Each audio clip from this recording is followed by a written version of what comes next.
主子，这口井也是干的。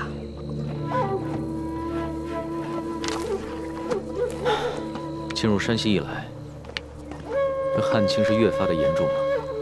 是啊。老人家，这口井也没水了。啊，这儿也没水了。哎呀，这可咋办呢？老汉家的水早就喝光了，此去我女儿家中，这还有10几里路呢。老人家，我这儿还有一壶水，你先拿去吧。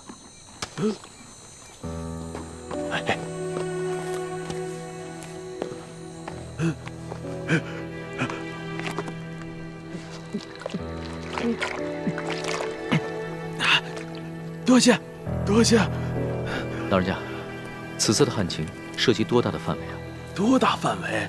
这方圆数百里，5万顷土地，12万人口，颗粒无收，颗粒无收啊！我活了70岁了，这是我见过的最严重的一次旱情呢。哎，多谢啊！老人家慢走。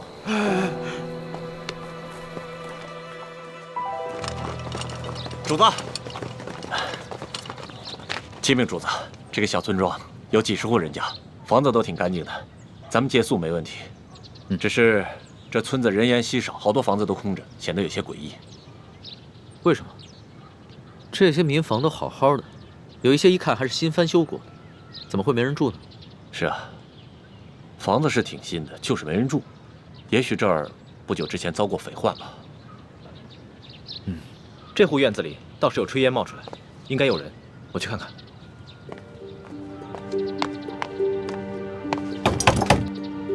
有人在吗？官爷不必再催了，老夫就是死也要死在自家老宅子里。不是官爷啊！老人家，我们是过路的外地商客，错过了宿头，能否在这里借宿一宿？房钱要多少，随便你开。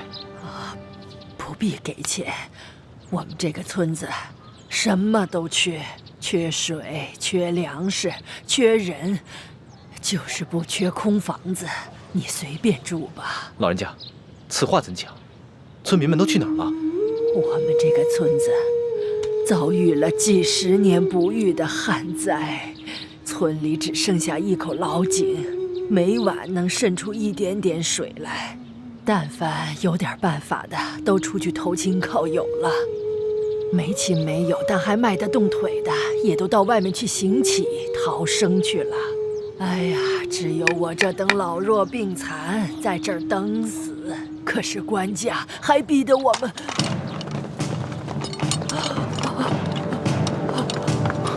快，保护主子！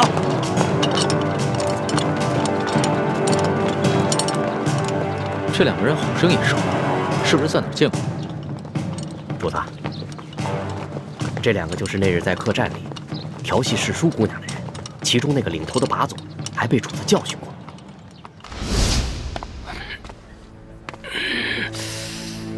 怎么回事啊，老杨？这还是个高手呢。吃瘪了吧？哦，干什么？我问你干什么？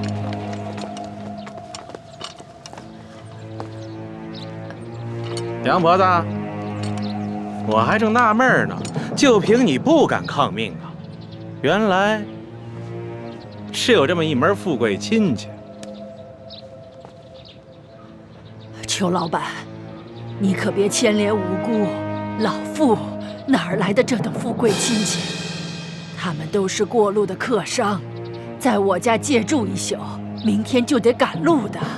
路过的客商，让我瞧瞧。哎，咱们是见过的是吧？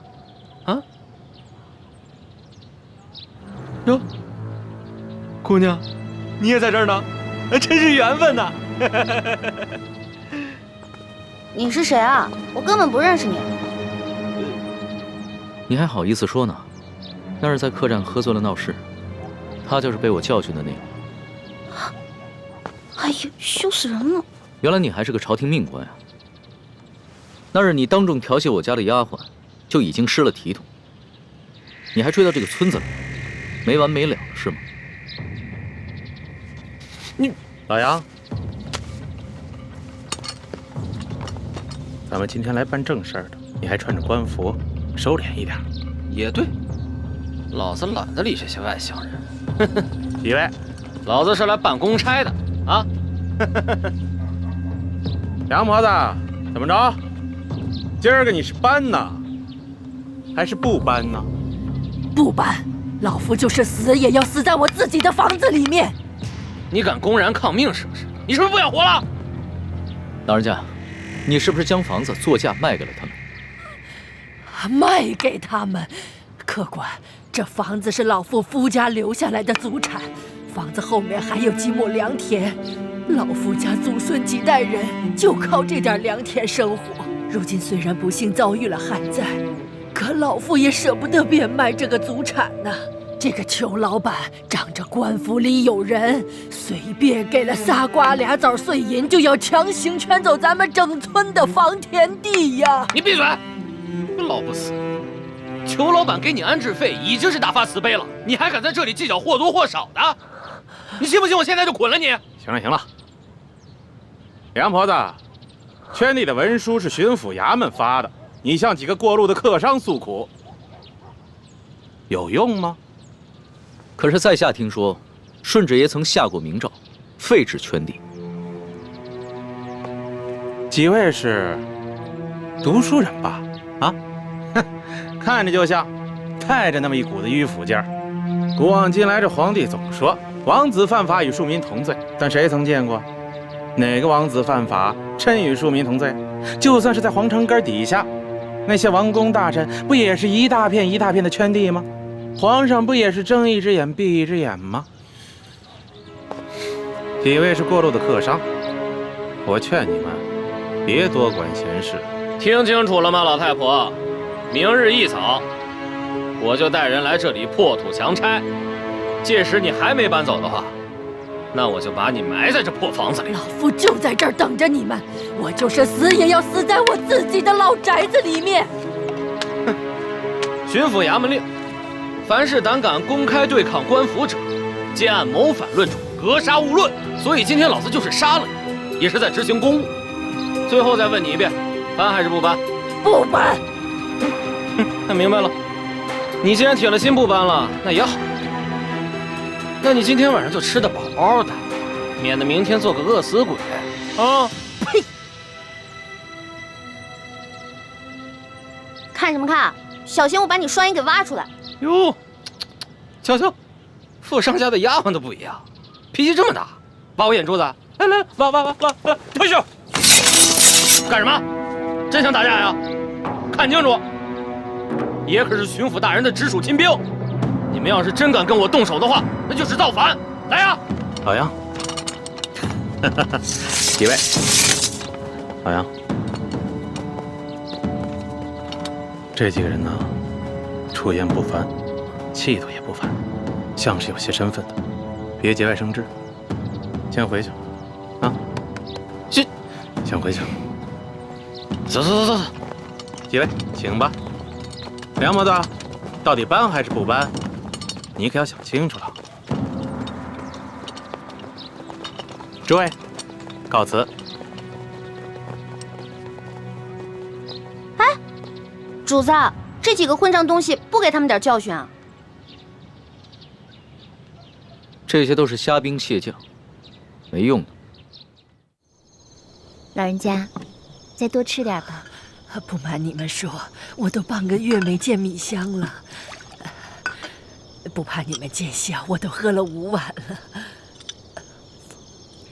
老人家，听说这山西旱情已经惊动了朝廷，朝廷也已经拨了大批的赈灾物资，你们都没有分到吗？赈灾物资？哎呦，咱老百姓连1粒米都没见到过，一点都没有分到，1颗米粒都没见到过。老人家，我看你这儿冷锅冷灶的也有一段时日了吧？不是圈地有安置费吗？为何不拿这些安置费去买些粮食啊？别提安置费了，姑娘啊，不瞒你们说，就我们这样的地，按理来说，好歹一亩也值4、5两银子，可是上面他们只肯给1两啊！而且层层盘剥下来，有些关系的、运气好的，也只能拿到几钱呢。像我这样的老不死，就只能拿几个铜板。老人家，这圈地一事已经违反了朝廷的政令，你们为何不上告啊？告？去哪儿告啊？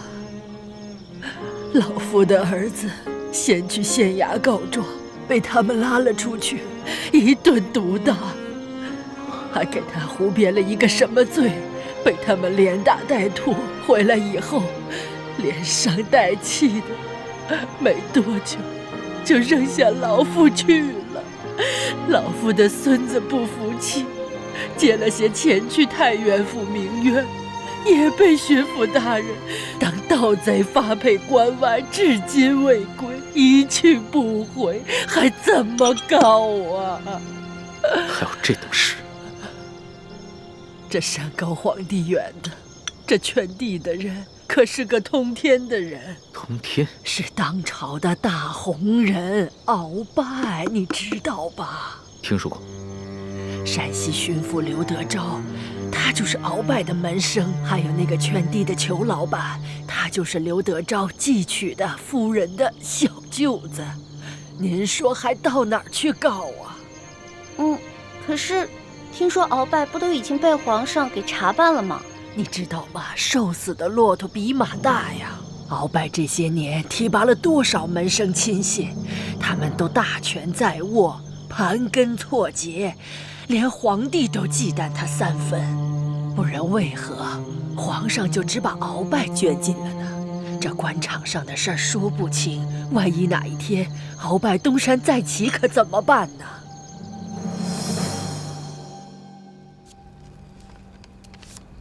好了，主子，今天的见闻全都记下了。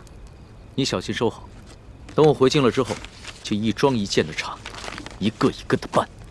主子，消消气，今天晚饭都没有吃，保重龙体要紧啊。坐吧。是。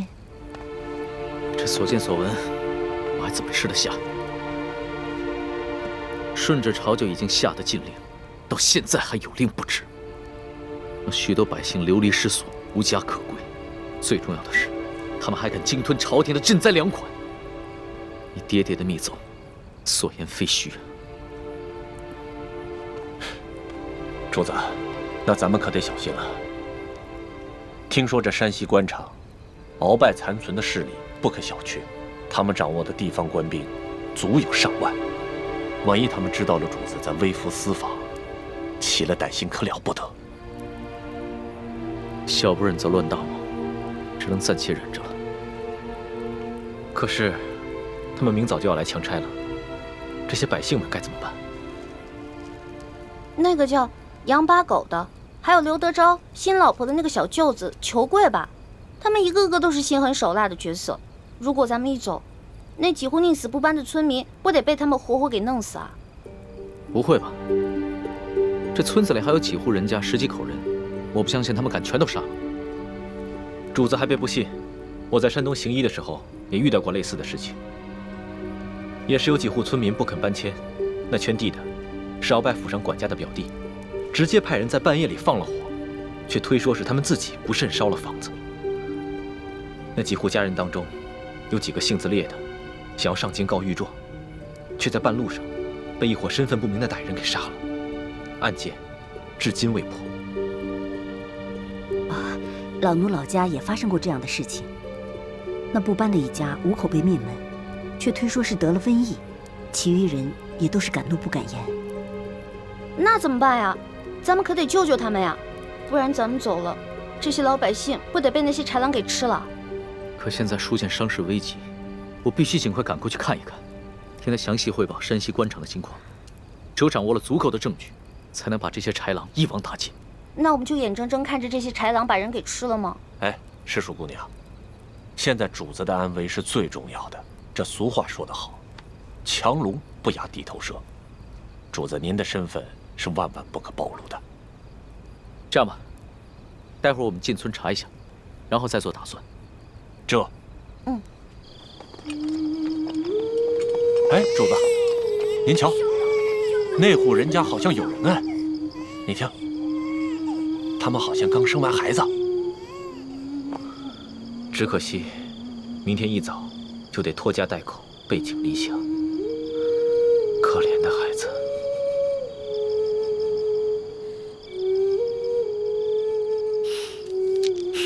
搜童，奴才在。把这个珠子送给他们的孩子，顺便打听一下他们家的情况。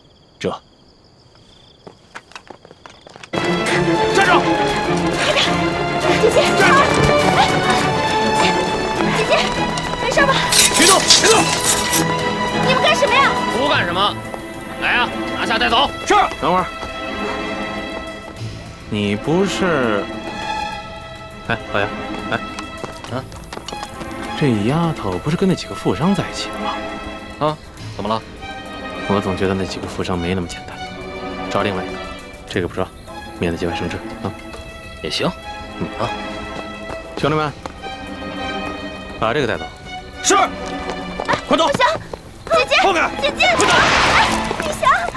快点！姐姐，姐姐，别喊了，现在没人能救。那边有好多人声，去看看。好，老实点。走。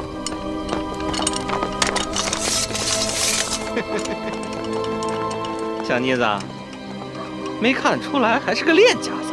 之前是不是把我的鞭给打了？你脾气还真是烈呀！不过爷就喜欢骑烈马。之前你不是说要来挖我的眼珠子吗？现在看来，只能是爷挖你的肉了。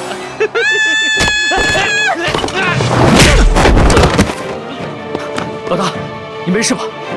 我没事，没事。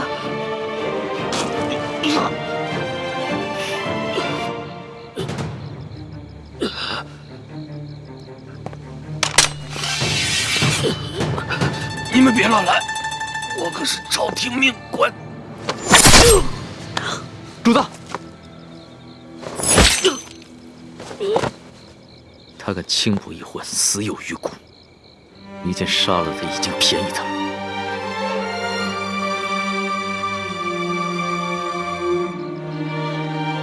这还是我平生第一次亲自动手杀人。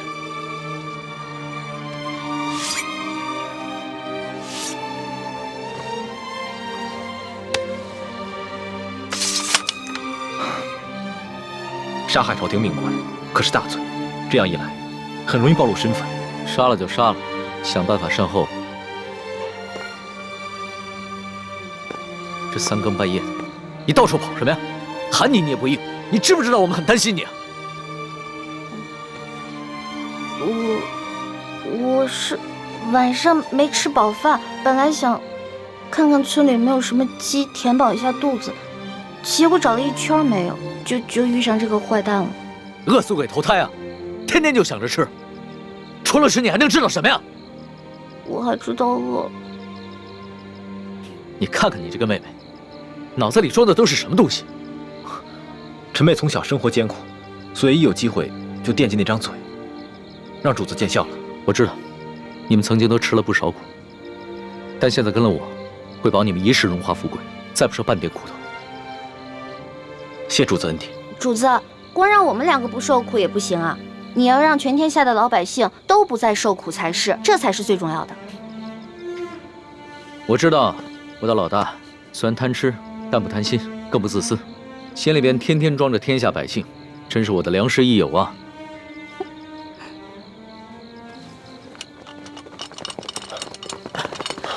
主子，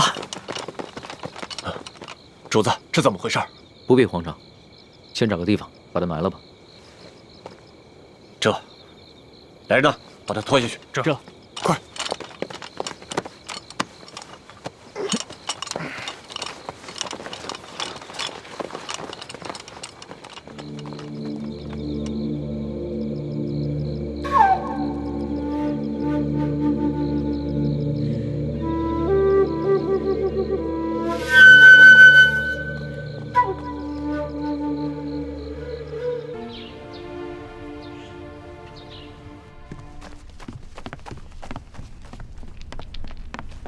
官儿啊，杨八总找着了。找着了。哼，不管他说出什么理由，先拖出去给我打50军棍。此风不可长啊！居然敢不声不响的玩失踪，这以后这对我还怎么办？还军什么棍呐？人是找着了，在一棵杨树底下埋着呢。死了，死了，肋骨断了几根，而且被一箭穿心。我纳闷呢，淮阳村的10几个村民没这个能耐啊，除非是那几个外地来的客商，他们带了一群保镖，而且个个身手不凡。秋贵啊，你的意思是说，杨把总是被这几个客商所杀？要我看，不但杨把总是被他们杀的，连那10几个失踪的淮阳村民也跟他们脱不了干系。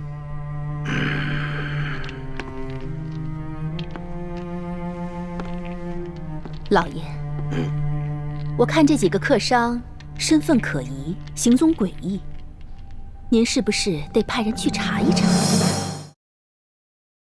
他们究竟从何处入我山西境内，又去往何处，有什么来头？香娥，卑职在，此事就交由你去办。卑职遵命。官儿啊，你说这几个村民怎么会无缘无故的失踪了呢？而且这些剩下的村民皆是一些老弱病残，你说他们都去了哪儿了呢？要说他们杀了杨把总，是因为杨把总调戏了那个客商的婢女，他们失手杀人再埋尸，这说得过去。可是为什么要带走那10几个村民呢？这不合乎情理啊！难不成他们是想将这些村民留作证人，将来去京城告御状不成？有这个可能。淮阳村的梁老婆子一直都是个刺儿头。哎，你想啊，他儿子告状被咱们给弄死了，他孙子接着告，咱们给他发配关外，他能跟咱们善罢甘休吗？而且就这么巧，那几个客商就投宿在他家里，他肯定没少说咱们的坏话。说，还有脸说？消消气。既然知道这个老婆子是个刁妇，为什么早不处理啊？留下如此之祸患。我哪知道啊？他一个老婆子风烛残年了，有上顿没下顿，能活几天呀？谁成想半路杀出个程咬金，跑出这么几个客商来。